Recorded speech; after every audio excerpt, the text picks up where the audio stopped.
ఆత్మస్వరూపులందరికీ నమస్కారం. ఈరోజు నేను ప్రేమ అనే టాపిక్ గురించి మాట్లాడదాం అనుకుంటున్నాను. ఇది ఎందుకు మాట్లాడుతున్నానంటే, కీర్తి అనే సిస్టర్ నాకు మెసేజ్ పెట్టారు.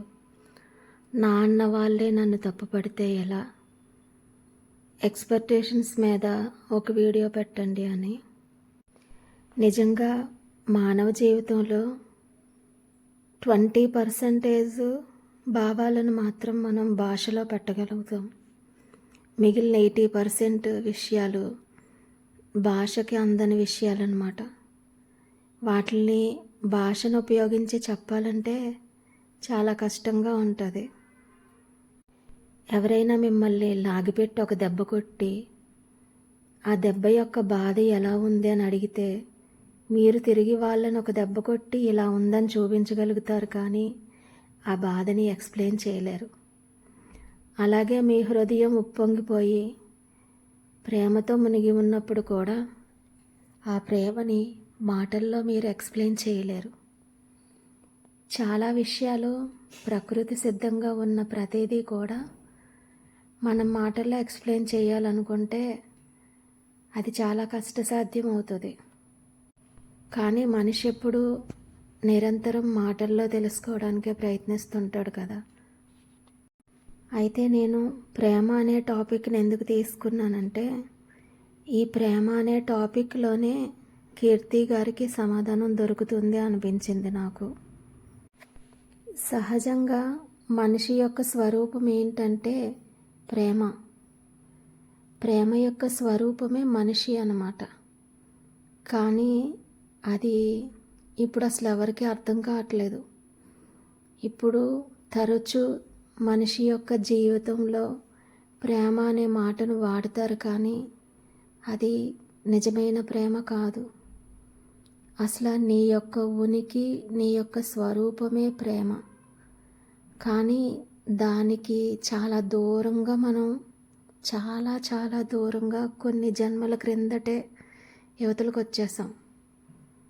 ఇప్పుడున్నది అనుభవిస్తున్నది అంతా కూడా ఏంటంటే అహంకారంలో ఒక భాగమైనటువంటి వ్యామోహం. కానీ ఆ పదం వినటానికి, మాట్లాడటానికి అంత సౌకర్యంగా ఉండకపోవటం వలన దానికి బదులుగా అందరూ కూడా ప్రేమ అనే మాటని వాడటం జరుగుతుంది. కానీ నిజ జీవితానికి వచ్చేసరికి మనిషి యొక్క ఉనికి, నీ యొక్క స్వరూపమే ప్రేమ అని ఎందుకు చెప్తున్నానంటే, ఇప్పుడు ఒక గంధం చెక్క ఉందనుకోండి, దాని యొక్క సహజ గుణం ఏంటి? మంచి సువాసన. ఆ గంధం చెక్కని రంగదీస్తుంటే అద్భుతమైన సువాసన వస్తుంది. అలాగే ఒక మల్లెపువ్వును తీసుకోండి, దాని యొక్క లక్షణం ఆ సహజంగా ఉండేటటువంటి సువాసన. అలాగే మనిషిలో కూడా అంతర్లీనంగా ప్రేమ దాగుంటుంది. తన యొక్క మొత్తం స్వరూపమే ప్రేమతత్వం. తనతో తాను ఉండటమే ప్రేమ. ఒక మనిషిని అడిగేది కాదు, ఒక మనిషి నుంచి యాచించేది కాదు ప్రేమ. నీకు నీవుగా నీతో ఉండేది ప్రేమ. కానీ అందరూ ఏమనుకుంటారంటే, ఎదుటి వ్యక్తి మనల్ని ప్రేమిస్తే ఎదుటి వ్యక్తి నుంచి మనకి ప్రేమ వస్తుంది అనుకుంటాం. మనం పొందే ప్రతి ఆనందం వెనుక ఒక వస్తువు కానీ ఒక మనిషి కానీ ఉన్నట్లుగా భావిస్తాం. కానీ దాని వెనుకనున్న సత్యం ఏంటంటే, అక్కడ నీకు ఆనందం ఎలా ఉదయిస్తుంది అని అంటే, అక్కడ నువ్వు ఆత్మతో ఐక్యం పొందుతావు.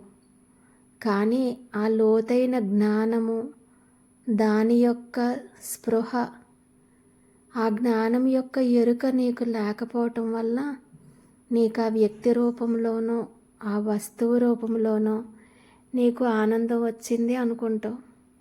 ఆఖరికి నువ్వు ఒక సినిమా చూస్తున్నప్పుడు కూడా ఆనందపడుతున్నావు కంటే అక్కడ ఆనందం కూడా నువ్వు ఆత్మతోటి అనుభవిస్తున్నావు. అక్కడ ఎటువంటి డిస్టర్బెన్స్లు లేకుండా పూర్తి ఏకాగ్రతతో ఆ సినిమా చూసే 3 గంటలు అందులో ఇమిడిపోతావు. అంటే రెండో ఆలోచన ఉండదు. పూర్తిగా నీ లోపలికి నువ్వు వెళ్ళిపోతావు. కానీ అది నీకు తెలియదు. ఆ సినిమా వల్ల నీకు ఆనందం కలుగుతుంది అనుకుంటావు. ఒక మనిషి యొక్క సాంగత్యమైన, ఒక స్నేహితుడి యొక్క సాంగత్యమైన, ఒక అద్భుతమైన పెయింటింగ్ అయినా, పువ్వైనా, దేనిని చూసినా కూడా నువ్వు ఒక తన్మయత్వానికి లోనవుతావు. అలా తన్మయత్వానికి లోనై పరవశించినప్పుడు నీ హృదయంలో ఒక ఆనందం పుడుతుంది. ఆ ఆనందం ఎక్కడ పుడుతుంది? దాని యొక్క మూలం హృదయ కేంద్రం అని నీకు అర్థం కాదు. ఆ క్రెడిట్ అంతా ఎదుటనున్న వస్తువుకి కానీ మనిషికి కానీ ఇచ్చేస్తూ ఉంటావు.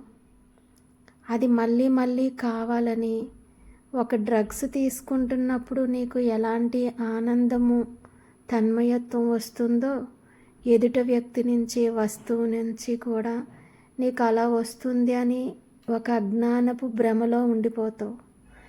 అలా ఉండిపోవడం వల్ల పదే పదే ఆ మనుషుల సాంగత్యం కానీ, వస్తువులు కానీ, ఎన్ని రూపాలలో మీకు ఆనందం దొరుకుతుందో ఆ అన్ని రూపాలలో బాహ్యమైన దానిని మీరు చూస్తూ ఉంటారు. దాని వెనుకనున్న సత్యాన్ని, జ్ఞానాన్ని మీరు అర్థం చేసుకునే ప్రయత్నంలో ఉండరు. ఒకవేళ ఎవరైనా చెప్పినా కూడా అది మీకు అర్థం కావాలి అంటే మీ లోపల ఆ పరిపక్వత ఉండాలి. చాలాసార్లు మనకి జ్ఞానం బోధించే వాళ్ళు పుస్తకాల రూపంలో, ప్రవచనాల రూపంలో, అనేక కష్టతరమైన పరిస్థితుల రూపంలో మనకి జ్ఞానాన్ని ప్రకృతి పరిచయం చేస్తూ ఉంటుంది. కానీ ఆ స్థితప్రజ్ఞత, ఆ పరిపక్వత నీ లోపల లేకపోవటం వల్ల జ్ఞానాన్ని జ్ఞానంగా, సత్యాన్ని సత్యంగా నువ్వు తీసుకోలేకపోతున్నావు. దానివలన బయట అన్నిటి నుంచి నువ్వు ఆశించడం మొదలు పెడుతున్నావు. అందులో నీకు సంతోషం దొరుకుతుంది అని ఒక భ్రమలో పూర్తిగా కొన్ని జన్మలు గడిచిపోతున్నాయి. ప్రతి విషయం కూడా నీకు అర్థం చేయటానికి ప్రకృతి 3 పద్ధతులను అనుసరిస్తుంది. ఇప్పుడు స్కూల్లో టీచరు సామధాన దండోపాయాలు ఎలా ఉపయోగిస్తుందో ఒక మనిషికి జ్ఞానం అర్థం అవ్వటానికి ప్రకృతి కూడా అదే పద్ధతిని అనుసరిస్తుంది. కానీ అది చివరి వరకు తీసుకెళ్ళిపోయి చాలా వేదనకు గురవుతున్నాడు మనిషి. ఆఖరికి అది తెలుసుకోకుండానే మరణిస్తున్నాడు. అదేంటి అంటే ఫస్ట్ మనకి ఒక వాక్యం రూపంలో, ఒక పద్ధతిలో మనకి జ్ఞానం పరిచయం అవుతుంది. అది స్నేహితులు అవనివ్వండి, గురువులు అవనివ్వండి, పుస్తకాలు అవనివ్వండి. చూడు, నువ్వు చూసేదంతా భ్రమ అని చెప్పేసి ఇదంతా శాశ్వతం కాదు, ఇలాగా కొన్ని వాక్యాల రూపంలో మనకి అర్థమయ్యే విధంగా మహాత్ములు చెప్పడం జరుగుతుంది. అది వింటారు, కానీ దాన్ని అంగీకరించలేకపోతారు. ఇప్పుడు కీర్తి గారు ఒక మెసేజ్ పెట్టారు. నా వాళ్ళే నన్ను తప్పుపడుతుంటే, నేను మంచిగా ఉన్నా సరే నా మంచితనం అర్థం చేసుకోకపోతే, ఇలాగా చాలామంది ఆడవాళ్ళు, మగవాళ్ళు, మనిషి అన్న ప్రతి ఒక్కరూ కూడా ఈ టాపిక్ మీద ప్రతి మనిషి బాధపడుతూ ఉంటారు. ఇక్కడ గుర్తించుకోవాల్సింది ఒక్క విషయం మీరు మర్చిపోతున్నారు. మీకు ఆ జ్ఞానం ఆల్రెడీ తెలుసు, కానీ దాన్ని జీర్ణించుకోలేకపోతున్నారు, అంగీకరించలేకపోతున్నారు. అదేంటి అంటే నా వాళ్ళు. అసలు ఈ భూమి మీద నా వాళ్ళు అనే వాళ్ళు ఉన్నారా? నా మొదటి ప్రశ్న. రెండవది, నా అన్నది ఏదైనా ఉందా? రెండవ ప్రశ్న ఇది. నా వాళ్ళు ఎవరు? ముందు తెలుసుకోండి. ముందు మీరందరూ అది నా వాళ్ళు అని మీరు అసలు ఎలా ఉపయోగించగలుగుతారు ఆ మాట? అసలు నువ్వు ధరించిన శరీరమే నీతో రావట్లేదు. నువ్వు ఈ భూమి మీద జన్మకు రాకముందు కూడా ఉన్నావు. నువ్వు ఈ భూమి మీద నుండి మరణం వచ్చిన తర్వాత వెళ్ళిపోతావు కదా, మరణించిన తర్వాత కూడా నువ్వు ఉంటున్నావు. అది అంగీకరిస్తున్నావు కాబట్టే ఈ ఆధ్యాత్మిక ప్రవచనాలు వినటానికి ఒక అడుగు ముందుకేసి వచ్చావు. అయితే ఆ సత్యం తెలిసిన తర్వాత కూడా నా వాళ్ళు అని ఇంకా నీకు మనసులో ఎందుకు వస్తుంది? అది సత్యం, నగ్న సత్యం. సత్యం ఎప్పుడూ నగ్నంగానే ఉంటుంది. అది మనందరం అంగీకరించి తీరాలి. నేను అదే చెప్తున్నాను. ఫస్ట్ జ్ఞానం రూపంలో ప్రకృతి మనకి తెలియచేస్తుంది. దానిని నువ్వు అంగీకరించలేకపోతే రెండవ రూపాన్ని నువ్వు తట్టుకోలేవు. అసలు ఏ విధంగా కూడా నువ్వు తట్టుకోలేవు. అది చాలా బలవంతంగా నువ్వు తట్టుకునే పరిస్థితి నీకు ఏర్పడుతుంది. అది మొదటే నువ్వు అంగీకరిస్తే బాగుంటుంది కదా.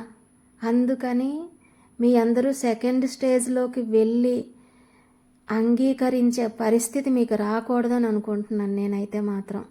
ఆ సెకండ్ స్టేజ్ ఏంటనేది చెప్తాను. ముందు ఫస్ట్ స్టేజ్ చెప్తాను. ముందు నా అన్న వాళ్ళు ఎవరైనా ఉన్నారా? నాది అనేది ఏదైనా ఉందా? ఏదైనా నా అన్న వాళ్ళు కానీ నాకు సొంతమైనది కానీ ఈ రెండిట్లో ఎవరైనా సరే నాకు మెసేజ్ పెట్టండి. నా అన్నది ఉందా? నా వాళ్ళు అన్న వాళ్ళు ఉన్నారా? అది పూర్తిగా నీకు సొంతమై నువ్వు సృష్టించింది అయి ఉండాలి. నువ్వు ఏమి సృష్టించాలనుకున్నా, ఏమి తయారు చేయాలనుకున్నా, ఒక అడుగు తీసి అడుగు వెయ్యాలనుకున్నా కూడా భగవంతుడు ప్రకృతి యొక్క దయా వల్ల, కేవలం వాళ్ళ యొక్క కృప వల్ల మాత్రమే జరుగుతుంది. నేను ఇప్పుడు మాట్లాడుతున్నాను. ఈ మాట్లాడేది ఇందులో చాలా విషయాలు నేను మాట్లాడాలి అని అనుకున్న విషయాలు కొన్ని మాత్రమే మీకు నేను చెప్పగలుగుతున్నాను. మిగిలినవి నా జ్ఞప్తిలో ఉంచటలేదు భగవంతుడు. అవి మీకు బయటికి తీసుకొచ్చి నేను చెప్పటానికి. అక్కడ జ్ఞాపక శక్తి రూపంలో ఎవరున్నారు? భగవంతుడే కదా. ఆయన నాకు ఆ విషయాన్ని జ్ఞప్తిలో ఉంచకపోతే నేను మీకు ఈ ఆడియో ఎలా రికార్డు చేయగలను? మీ వరకు ఈ సత్యాన్ని ఎలా తీసుకురాగలను? అసలు అలాగా మీరు ఒక అడుగు తీసి అడుగు వేస్తున్నారంటే మీ లోపల పనిచేస్తున్నటువంటి ఆ జీవశక్తి యొక్క ఉనికి ఎక్కడి నుండి వస్తుంది? మీ యొక్క శరీరం రూపం రావటానికి మీ తల్లి గర్భంలోని మీరు తయారయ్యారు కదా, పిండ దశలో నుండి శరీర రూపంలోని. ఆ రూపాన్ని ఎవరు తయారు చేశారు?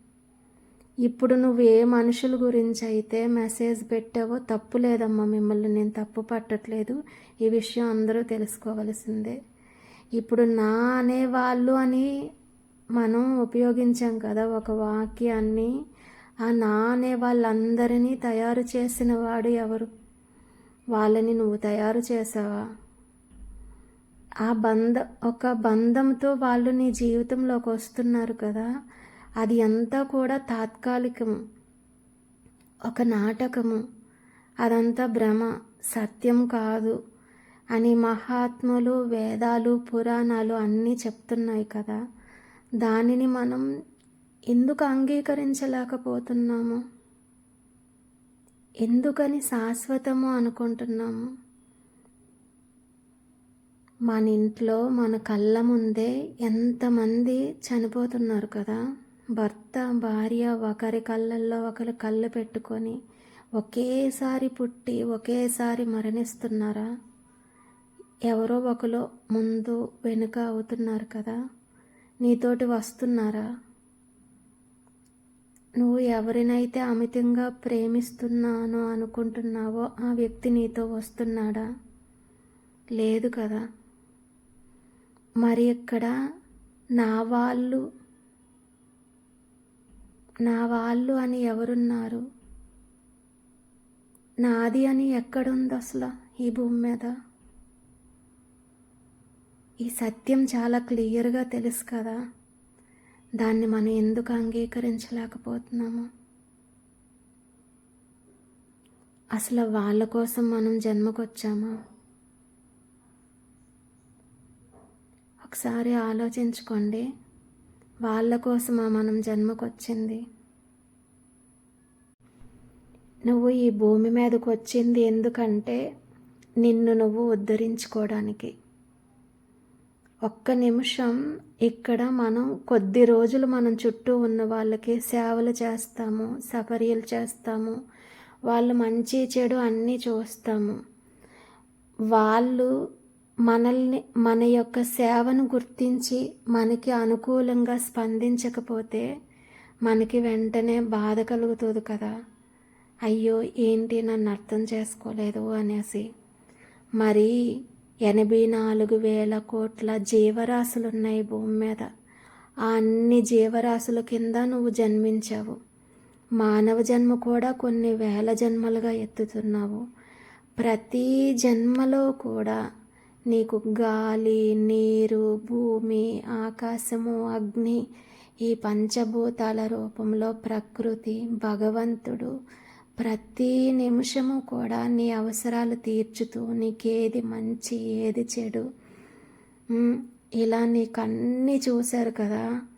మరి నీ వాళ్ళు అని నువ్వు భావించే వాళ్ళు, కొన్ని సంవత్సరాలుగా నీతో ఉన్నవాళ్ళు నీ పట్ల అనుకూల దృక్పథంతో లేరని నువ్వు బాధపడుతున్నావు కదా. మరి నీ వెనుక నువ్వు నడవటానికి కారణమైన భగవంతుడి పట్ల నువ్వు అనుకూలంగా ఉన్నావా? ప్రతి మనిషి కూడా ఈ ప్రశ్న వేసుకోండి. ఉదయం నుంచి రాత్రి వరకు కూడా మనం ఏదో ఒక విధంగా గుర్తింపు పొందాలని ప్రయత్నిస్తూ తపిస్తూ, ఒక మనిషి కోసము, ఒక వస్తువు కోసము, లేకపోతే మనము ప్రేమించే వాళ్ళ కోసము, లేదంటే మనల్ని ప్రేమించే వాళ్ళ కోసము ఏడుస్తాం కదా.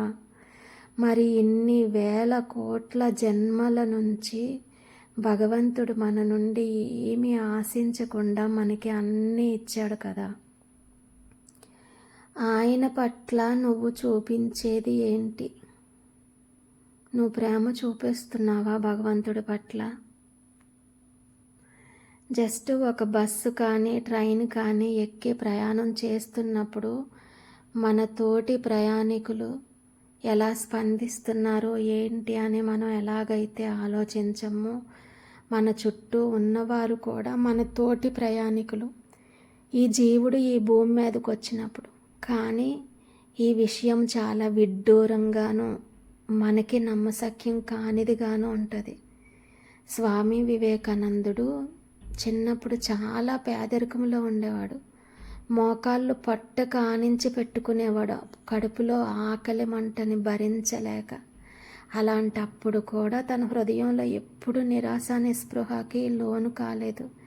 తను ఏమనుకున్నాడంటే ఒక్కటే అనుకున్నాడు, తను తెలుసుకున్న జ్ఞానాన్ని. ఆత్మ నా లోపల ఉన్న ఆత్మ రాజు, నేనెప్పుడూ పేదవాడిని కాదు. ఈ భూమి అనే నాటక రంగం మీద, ఈ భూమి అనే ఒక స్టేజ్ మీద, ఈ జీవితం అనే నాటక రంగంలో నేను నటించటానికి వచ్చిన ఒక సూత్రధారిని. ఈ నాటక రంగంలో నేను పేదవాడిని కావచ్చు, కానీ నా సహజ గుణం పరంగా, నా సహజ గుణమైనటువంటి ఆత్మ ఎప్పుడూ రారాజే అని ఆత్మతత్వాన్ని, తను విన్న జ్ఞానాన్ని తన లోపలికి ఇముడ్చుకున్నాడు. కాబట్టే అతను చచ్చిపోయి ఎంతకాలం అయిపోయినా కూడా ఈ రోజుకి మనం అతని గురించి మాట్లాడుకుంటున్నాం. ఇలా ఎన్ని జ్ఞానాలు విని, ఎంత మహాత్ముల జీవిత చరిత్రలు విని, ఎన్ని తెలుసుకున్నప్పటికీ కూడా ఇంకా మనం ఎక్కడ ఆగిపోతామంటే నా అన్న వాళ్ళు. వీళ్ళందరూ ఎవరండి? మనకు ఎంతవరకు సహాయపడతారు?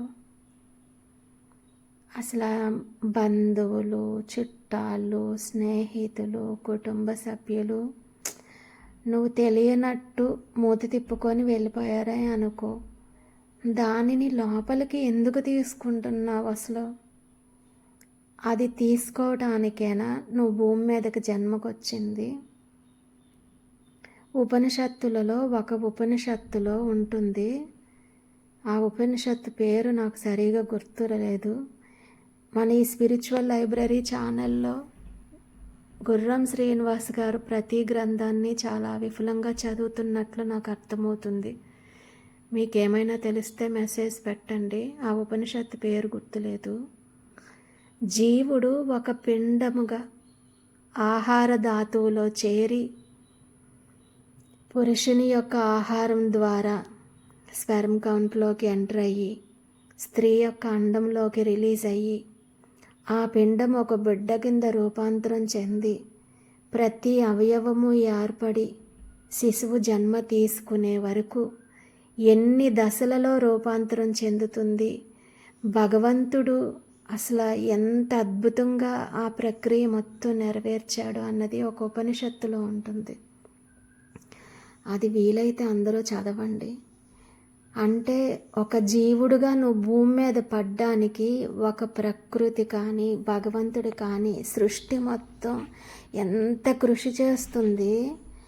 ఆ కృషి అంతటికీ మూలమై నువ్వు భూమి మీద పడ్డాక పక్కింటోళ్ళు నన్ను పట్టించుకోవట్లేదు, వీళ్ళు పట్టించుకోవట్లేదు, వాళ్ళు పట్టించుకోవట్లేదు అని ఇలాంటి భావాలన్నీ చేసి ఏడ్చి ఏడ్చి ఏడవటానికి ఓపిక లేని దీనస్థితికి శరీరం అంతా కృంగిపోయి చచ్చిపోవడానికి కాదు మనం జన్మకొచ్చింది తెలుసా.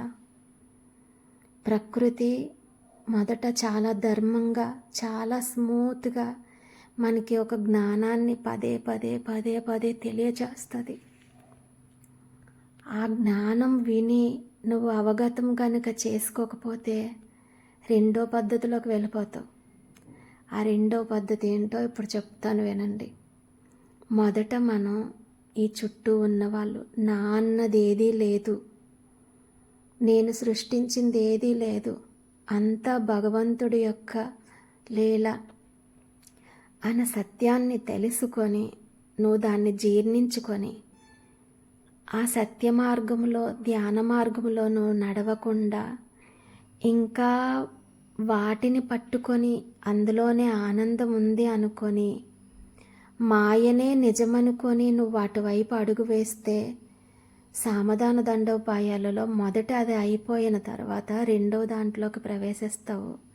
ఆ రెండోది ఎలా ఉంటుంది అని అంటే, ఎన్నిసార్లు నీ అంతరాత్మ ఇది నువ్వు కాదే, ఇది నువ్వు కాదే, వాళ్ళందరూ నీకు శాశ్వతం కాదే, నువ్వు అనుకూలంగా ఉంటే ఒకలా స్పందిస్తారు, ప్రతికూలంగా ఉంటే ఒకలా స్పందిస్తారు, నిన్ను కాటికి మోసుకుపోయేటప్పుడు వాళ్ళెవరూ నీకు తోడు రారే, నీకు ఆ శ్మశానంలో కూడా శివుడే తోడుంటాడే, వాడిని పట్టుకోయే, వాడి నామం పట్టుకోయే, ఆ నామజపంతో తరించే, రామా రామా అనే బాబు అని అంతరాత్మ ఎంత గోల చేస్తున్నా కూడా వినిపించుకోకుండా ఈ మాయే సత్యం అనుకొని భ్రమపడుతూ అది సత్యం అనుకొని ఏడుస్తూ ఉంటావు కదా. అలా ఏడ్చి ఏడ్చి కొద్ది రోజులకి ఏమవుతుందంటే ఏడవటానికి కన్నీళ్ళు ఉండవు, కళ్ళు మొత్తం డ్రై అయిపోతాయి, ఎముకలు మొత్తం గుల్లబారిపోతాయి, రక్తం మొత్తం పలచబడిపోతుంది, అడుగు తీసి అడుగెయ్యలేవు, మానసికంగా కుళ్ళి కుళ్ళి కుళ్ళి కృంగి కృషించి శరీరం అంతా దీనస్థితికి వచ్చేసిన తర్వాత అప్పుడు నువ్వు వాళ్ళందరి కోసం ఏడుద్దామనుకున్నా నీకు ఒంట్లో కొంచెం కూడా ఓపిక ఉండదు, ఇంక మొత్తం రోగాలతో నిండిపోతావు. అప్పుడు సత్యం బోధపడుతుంది. ఎందుకు సత్యం బోధపడుతుందంటే, రోట్లో వేసి దంచినట్లు ఒక ధాన్యం గింజ పొట్టు మొత్తం పోయే వరకు రోకలిపోటు దెబ్బల్ని ఎలా భరిస్తుందో ఏడ్చి ఏడ్చి ఏడ్చి నీ మనసు శూన్యమవుతుంది. అక్కడ నీకు జ్ఞానం ఉదయిస్తుంది అన్నమాట. అప్పుడు అనిపిస్తుంది నీకు వీళ్ళందరూ నా వాళ్ళు కాదు, నా అన్నది ఏదీ లేదు, నేను అడుగు తీసి అడిగేయాలంటే భగవంతుడి యొక్క శక్తే ముందుకు నడిపిస్తుంది. ఇదంతా తుచ్చప్రాయము, ఈ శరీరము నాది కాదు, నవరంధ్రాలతోటి ఈ 9 చిల్లులతోటి ఎటు నుంచి జీవశక్తి పోతుందో తెలీదు, ప్రాణం పోయేలోపు నన్ను నేను నిలబెట్టుకోవాలి అన్న ఒక్క జ్ఞానస్ఫురణ దెబ్బతిని ఏడ్చి ఏడ్చి ఏడవటానికి ఓపిక లేక ఎముకలన్నీ పెలుసుబారిపోయి ఇంకా ఏ మాత్రము నీలో ఓపిక నశించిపోయాక అనారోగ్యం పాలయ్యి అందరి దగ్గర చీవాట్లు తిన్నాక ఎవ్వరూ నా వాళ్ళు కాదు, నా వాడు భగవంతుడు మాత్రమే అన్న సత్యం అప్పుడు అర్థమవుతుంది. అప్పుడు నువ్వు ఎరుకలోకి వచ్చి ఆహా ఇది జ్ఞానము అని అర్థం చేసుకుంటావు. ఇదంతా అవసరమా? నీకు ఒంట్లో ఓపిక ఉన్నప్పుడే, నీ శరీరం పుష్టిగా ఉన్నప్పుడే, నీ కళ్ళు బాగా పనిచేస్తున్నప్పుడే, నీ ఎముకల్లో పటుత్వం తగ్గిపోకముందే నువ్వు రామా రామా అని గొంతుతో గట్టిగా బిగ్గరగా అరుణాచల అని పిలిచే ఓపిక ఉన్నప్పుడే ఇదంతా మాయా అని తెలుసుకొని భగవంతుణ్ణి పట్టుకోవచ్చు కదా. నా అన్న వాళ్ళు ఎవరున్నారు, నాది అన్నది ఎక్కడుంది, వాళ్ళ పలకరింపు నీకు అసలు ఏ రకంగా ఉపయోగపడుతుంది, వాళ్ళు చూపించేది ప్రేమ కాదు అన్న విషయాన్ని నువ్వెప్పుడు తెలుసుకుంటావు? ఇవన్నీ దెబ్బలు తిన్నాక తెలుసుకుంటావా? తెలుసుకోనప్పుడు సాధన చేయగలవా? నీకు శరీరం సహకరిస్తుందా? నీ ఒంట్లో ఓపిక ఉంటుందా? రక్తం పలచబడ్డాక నువ్వు పద్మాసనం వేసి కూర్చోగలవా? వెన్నుపూస నిటారుగా పెట్టగలవా? మనసుని స్థిమితం చేసుకోగలవా? జరిగిన దానినంతా తలుచుకొని బాధపడకుండా మనసంతా భగవంతుడి మీద పెట్టగలవా? తప్పు చేశాను అని పశ్చాత్తాపం లేకుండా ఏం చేయగలవు? ఏమీ చేయటానికి ఓపుకుండదు. అప్పుడు జ్ఞానం స్ఫురించినా ఏంటి ఉపయోగం? మరణం దగ్గరకు వచ్చేస్తుంది. ఇదంతా జరగకముందే ప్రకృతి మనకి జ్ఞానాన్ని స్ఫురింపచేసినప్పుడే దాన్ని పట్టుకొని ముందుకు వెళ్ళొచ్చు కదా. అలా ఎందుకు చేయలేకపోతున్నాము? ఈ అబద్ధమైన వ్యామోహాలని, ఇవన్నిటిని ప్రేమ అని ఎందుకు భ్రమపడుతున్నావు? నీ లోపలే ఉంది ప్రేమంతా. నువ్వే ఒక ప్రేమ స్వరూపానివి. ఒక పువ్వు ఎలా వికసిస్తుందో, ఒక గంధపు చెక్క ఎలా సువాసన విరజిమ్ముతుందో, ఈ ప్రకృతి అంతా ఎలా నర్తిస్తుందో, ప్రతి అణువులోని ప్రేమను నువ్వు ఎప్పుడు పొందగలుగుతావు? నీ లోపలికి నువ్వు మునిగినప్పుడు, నువ్వు ఆత్మగా సంస్థితమైనప్పుడు అసలైన ప్రేమ అంటే ఏంటో అర్థమవుతుంది.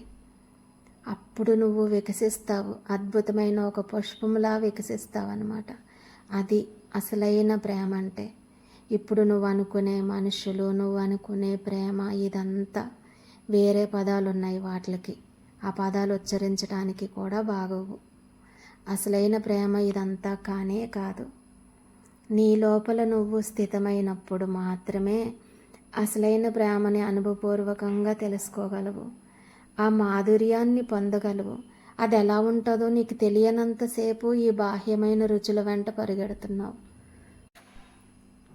నేనెంత ప్రయత్నించినా కూడా ప్రేమని భాషలో మీకు నిర్వచించి చెప్పలేను. నా హృదయం లోపల అసలు ఎన్ని రకాల నిర్వచనాలు 6 రోజులుగా నేను ఆలోచించాను మీకు ఎక్స్ప్లెయిన్ చేద్దామని. కానీ అవి అసలు మాటకే అందట్లేదు తెలుసా. ఏదైనా సరే, ఏ జ్ఞానమైనా సరే కొంతవరకే మాటలకు అందుతాయి. అసలైన జ్ఞానం మాటలకు అందనిది అవతల వైపు ఉంది. దాన్ని చేరుకొని అది రుచి చూస్తే మీకు అది తెలుస్తుంది. ప్రేమ యొక్క స్వరూపం మనమండి. ప్రతీది కూడా ప్రేమమయమే. అది మీకు నేను మాటల్లో ఎంత ఎక్స్ప్లెయిన్ చేద్దామన్నా కూడా నేను కూడా పూర్తిగా చెప్పలేకపోతున్నాను. అది మీరు అనుభవపూర్వకంగా తెలుసుకోవాలి. నీ లోపలున్నటువంటి అనేక రకమైన భావాలు, సంకుచితత్వం, గుణాల రూపంలో ఇవన్నీ ఒక్కొక్కటి ఉంటాయి కదా. అసూయ, ద్వేషము, కామము, క్రోధము, ఆరాటపడటం, ఉబులాటపడటం, ఇవన్నీ కూడా మెల్లిమెల్లిగా మొత్తం గుణాలు అన్నీ కరిగిపోయిన తర్వాత, నిశ్చల స్థితిలో మీరు వెళ్ళిన తర్వాత అప్పుడు మీరు ఒక ప్రేమమూర్తిగా ఉదయిస్తారనమాట. అప్పుడు మీరే ఒక ప్రేమ స్వరూపంగా అయిపోతారు. అలాంటప్పుడు అసలు మీరు ఆ పువ్వు ఎలా పరిమళిస్తుందో, ఆ గంధం చెక్క ఎలా పరిమళిస్తుందో, అవన్నీ కూడా ఎంత సహజ సిద్ధంగా వాటి పరిమళం ఉందో, ప్రేమ కూడా అంత సహజ స్వభావం అని మీకు అవగతంలోకి వచ్చేస్తుంది. మీ చుట్టూరా ఉన్న వాళ్ళకి కూడా ఆ ప్రేమ తెలుస్తుంది. అంత పరిపూర్ణత్వం ఒక సహజ గురువు అంటారు కదా, ఆ గురువు దగ్గర మాత్రం ఉంటుంది, ఒక యోగి దగ్గర ఉంటుంది, ప్రకృతిలో ఉంటుంది. సాధారణమైన మనిషి వాటిని ఆ స్థితిని పొందిన రోజు మాత్రము వాళ్ళకి అది అర్థమవుతుంది. అది కొన్ని సెకండ్లైనా సరే అనుభవించిన వాళ్ళకి కూడా అది తెలుస్తుంది. అందుకే వాళ్ళు ఇంకా ఇంకా సాధన చేయాలి, దాన్ని పూర్తిగా 24 గంటలు కూడా వాళ్ళు అది అయిపోవాలని ఎందుకు తపన పడతారంటే సాధకులు, అది అంత అద్భుతమైనది. ఈ సృష్టి మొత్తం దాని నుండే కదా ఆవిర్భవించింది.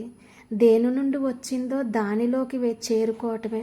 ఒక జీరోని రౌండ్గా గీయండి, ఎక్కడైతే మొదలు పెట్టామో ఆ కొసకే వెళ్ళి దాన్ని కలపాలి. అలాగ దేని నుండి ఉదయించామో మనం దానిలో ఐక్యం అవటానికి పుట్టాము. ఇంకొకరిని ఇంప్రెస్ చేయటానికి మనం పుట్టలేదు. వాళ్ళు మనల్ని ఇంప్రెస్ చేసే విధంగా వాళ్ళ యొక్క ఆకర్షణకి మనం ప్రేరేపితం అవ్వకూడదు.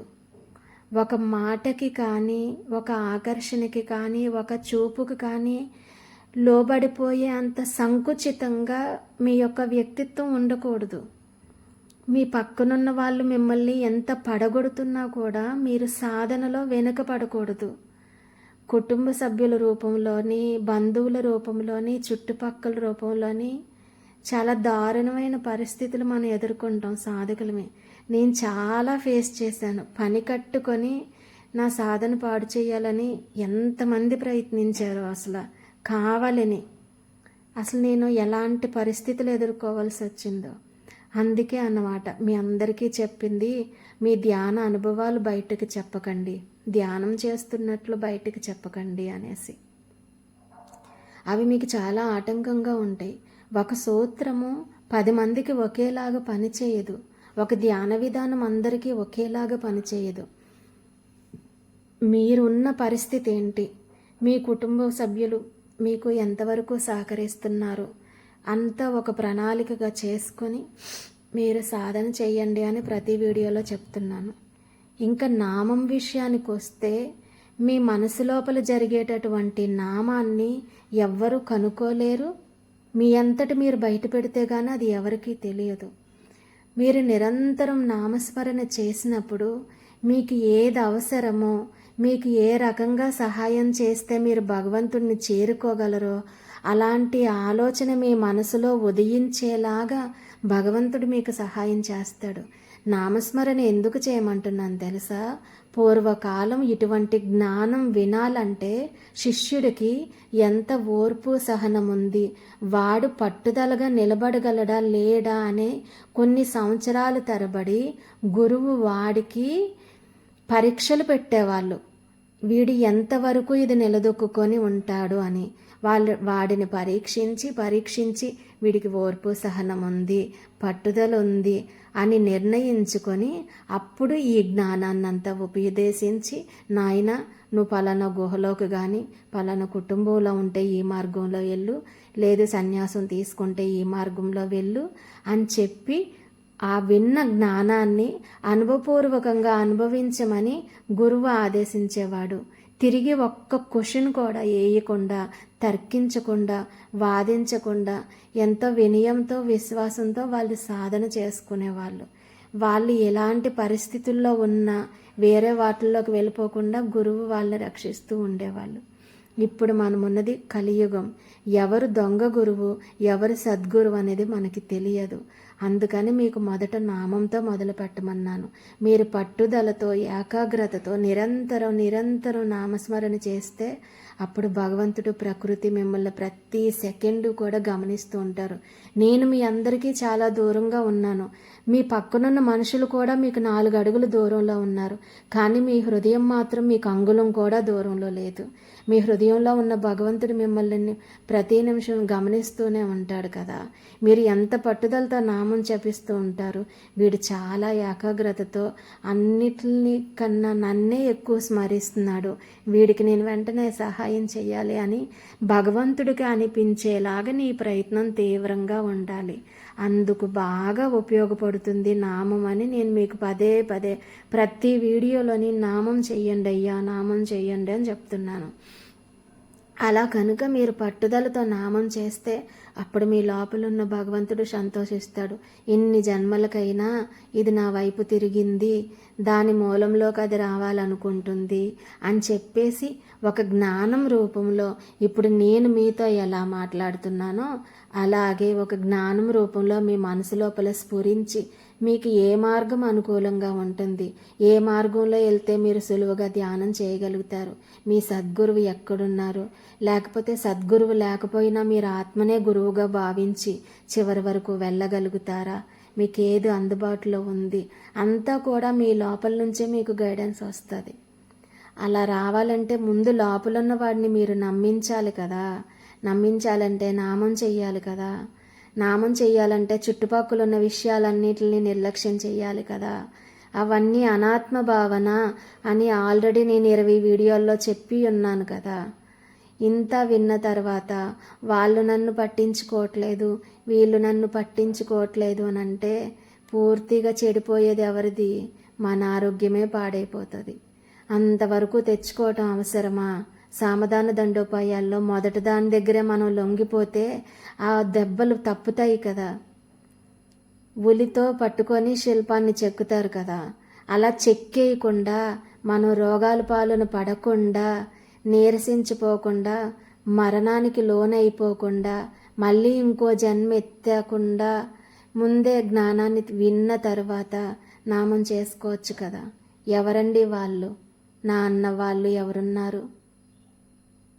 ఇదంతా వేదం కాదు, సత్యం. పుక్కిట పురాణం అని పక్కన పెట్టేయకండి, నష్టపోయేది మీరే. నా అన్న వాళ్ళు ఎవరూ లేదు, నాది అన్నది ఎవరు లేరు. గుటుక్కుమని నిమిషం ప్రాణం పోతే ఎవ్వరూ రారు. ఎంత ప్రేమన్న వ్యక్తి అయినా సరే ఎవ్వరూ రారు. నీతో పాటు సతీ సహగమనం చేస్తారా? భర్త అయినా భార్య అయినా? అలా చేసినా కూడా అదేమీ గొప్ప విషయం కాదు. చేసినా కూడా గొప్ప విషయం కాదు. ఏది కూడా నిన్ను చివరి వరకు తీసుకువెళ్ళదు. వాళ్ళందరూ శ్మశానంలో వదిలేసి వెళ్ళిపోయాక అక్కడ తోడున్నది కూడా పరమేశ్వరుడే. మనల్ని ఇన్ని వేల జన్మలుగా కాసుకొని వస్తున్నా వాడి వైపు తిరగకుండా నిన్న కాక మొన్న వచ్చిన ఈ కుటుంబ సభ్యులు కానీ, బిడ్డలు కానీ, చుట్టుపక్కల వాళ్ళు కానీ ఎవరండి? ఎవరో నిన్ను చూసి పట్టించుకోకపోతే ఎందుకండి బాధ? వాళ్ళు మనకి అసలు ఏ రకంగానూ ఉపయోగపడరు, ఏ రకంగానూ ఉపయోగపడరు. అసలు మనది పీతల సంఘం అంటారు. మనం మోక్షం పొందుదామని పైకి ఎక్కుతుంటే కింద నుంచి 4 కాళ్ళు పట్టుకొని లాగేసే వాళ్ళు ఎక్కువ. నేను సాధన చేస్తుంటే ఏమని వెక్కిరించే వాళ్ళు తెలుసా? నాకన్నా 20-30 సంవత్సరాలు పెద్దవాళ్ళు, ఏమ్మా బొందుతో కైలాసానికి పోదామనుకుంటున్నావా అని వ్యంగ్యంగా మాట్లాడేవాళ్ళు. దేంతో కైలాసానికి పోతానో వాళ్ళకు అవసరమా? ఇలాగుంటారు సమాజం అంతా. వాళ్ళ కోసం ఏడుస్తావా, దేవుడి కోసం ఏడుస్తావా? అది నువ్వే నిర్ణయించుకో. నీ ప్రశ్నలు నీవే, ఎవ్వరు బదులివ్వరుగా. నీ చిక్కులు నీవే, ఎవ్వరు విడిపించరుగా. ఏ గాలో నిన్ను తరుముతుంటే అల్లరిగా, ఆగాలో లేదో తెలియదంటే చెల్లదుగా. 10 నెలలు తనలో నిన్ను మోసిన అమ్మైనా అప్పుడో ఇప్పుడో కననే కనను అంటుందా. ప్రతి కుసుమం తనదే అనదే విరిసే కొమ్మైనా గుడికో బడికో సాగనంపక ఉంటుందా. బతుకంటే బడి చదువా అనుకుంటే అతి సులువా. పొరపడినా పడినా జాలి పడదే కాలం మనలాగా. ఒక నిమిషం కూడా ఆగిపోదే నువ్వు వచ్చేదాకా. సిరివెన్నెల సీతారామ శాస్త్రి గారు రాసిన పాట అండి ఇది. అతను నిజంగా గత జన్మలో ఒక యోగి అయ్యి ఉంటారనమాట. అతని రాసిన మ్యాక్సిమం 90% చాలా పాటలు నేను విన్నాను. అది ఊహించి కానీ భావించి కానీ రాసినట్లు నాకు అనిపించలేదు. నిజంగా ఈరోజు అతను సమాజంలో లేకపోవటం మనందరి దురదృష్టం అన్నమాట. అతను నిజంగా బ్రతికుంటే ఎంత జ్ఞానం రూపంలో అతను మనకి ఎంతో జ్ఞానాన్ని ప్రసాదించేవాడు. నిజంగా అతని భూమి మీద లేకపోవటం నిజంగా మన దురదృష్టం అన్నమాట. ఇప్పుడు నేను పాడిన పాటలో ఎంత భావం ఉందో తెలుసా? ప్రతి కుసుమం తనదే అనదే విరిసే కొమ్మైన, ప్రతి చెట్టుకి మనం ఎంతసేపు వీళ్ళు నా వాళ్ళు వీళ్ళు నా వాళ్ళను బాధపడుతున్నాం, కానీ ఒక పూసే పువ్వు కుసుమం తనదే అని ఏ కొమ్మ కూడా అనదంట. దానిని స్త్రీ యొక్క జడకో లేకపోతే గుడికో సాగనంపకుండా ఉంటుందా? బ్రతుకంటే బడి చదువా అనుకుంటే అతి సులువ, పొరపడినా పడినా జాలి పడదే కాలం మనలాగా. ఒక మనిషి మీద జాలి పడినట్లు కాలం జాలి పడదు. ఇందాక నేను చెప్పాను కదా, మొదట జ్ఞానం బోధిస్తుంది, తర్వాత వినకపోతే రోట్లో వేసి దంచుతుంది. మనం బాధపడి ఆ జ్ఞానాన్ని నేర్చుకోవాలన్నమాట. ఎంతసేపు అయినా సరే జాలి పడదు. ఒక్క నిమిషం కూడా ఆగిపోదు నువ్వొచ్చేదాకా. ఎక్కడ ఆగుతుంది? కాలం ఆగిపోతుందా మన కోసం? ఏ గాలో నిన్ను తరుముతుంటే అల్లరిగా, ఆగాలో లేదో తెలియదంటే చెల్లదుగా. నిన్ను ఒక విషయం లాక్కొని వస్తుంటే, ఒక సుడిగుండంలోకి లోపలికి తీసుకెళ్ళిపోతుంటే, నువ్వు ఆగాలో ముందుకు ప్రయాణించాలో నాకు తెలీదు అనంటే అక్కడ చెల్లదు అనేసి చాలా భావగంభీరంతో తన భావంలోని యోగాన్ని మొత్తం ఇముడిచి చెప్తాడు. అతను రాసిన ప్రతి పాట ఆఖరికి ఒక ప్రేమ గీతంలో కూడా ఆత్మతత్వమే బోధపడుతుంది. మీరు ఏ పాటను తీసుకోండి, అతను తీసుకున్న దాంట్లో యోగమే ఉంటుంది, ఆత్మలో ఐక్యమవటమే ఉంటుంది. అదే వినటానికి మీరు సిద్ధంగా ఉంటే చీమ కూడా సిద్ధజ్ఞాని, కాకి కూడా కాలజ్ఞాని అంట, పంది బ్రహ్మజ్ఞాని అంట, మనిషి మాత్రమే అజ్ఞాని అంట. చూసారా? అంత చిన్న జీవికి కూడా సిద్ధజ్ఞాని అని పేరు వచ్చింది, మనిషికి మాత్రం అజ్ఞాని అని పేరు వచ్చింది. అజ్ఞానం నుండి జ్ఞానం వైపుకు నడిచి ఒక పువ్వులాగా, ఒక గంధపు చెక్కలాగా నీ యొక్క సహజ సిద్ధమైన ప్రేమను నువ్వు వికసింపచేసి ఆ పువ్వుని దేవుడికి సమర్పించాలి. బాహ్యంగా చెట్లుకున్న పువ్వులు తెంపేసి కాదండోయ్, ఆ పువ్వుని సమర్పించాలి భగవంతుడికి. అది విన్నప్పుడే వంట పట్టించుకుంటావో, లేకపోతే బాధపడి ఎముకలు పిండి అయిపోయాక జ్ఞానంలోకి తెచ్చుకుంటావో, అది నీ చేతుల్లో కదా ఉంది. నీ పక్కన సాక్షాత్తు దేవుడున్నా ఏం చేయలేడు. నీ బుర్రను నువ్వు ఖాళీ చేసుకోకుండా ఇంకొకడు వచ్చి అమృతం నీ బుర్రలో ఎలా పోయగలడు? నా మాటలు ఎవరినైనా బాధ పెట్టి ఉంటే క్షమించే విషయాన్ని ఇక్కడితో మర్చిపోండి. అర్థం చేసుకొని అనుభవ సిద్ధంగా పొందుతానంటే పొందండి. లేదు ఏడ్చి ఏడ్చి ఏడ్చి చచ్చిపోయి ఇంకో జన్మెత్తుతామనంటే అది మీ ఇష్టం. అరుణాచల శివ, అరుణాచల శివ, అరుణాచల.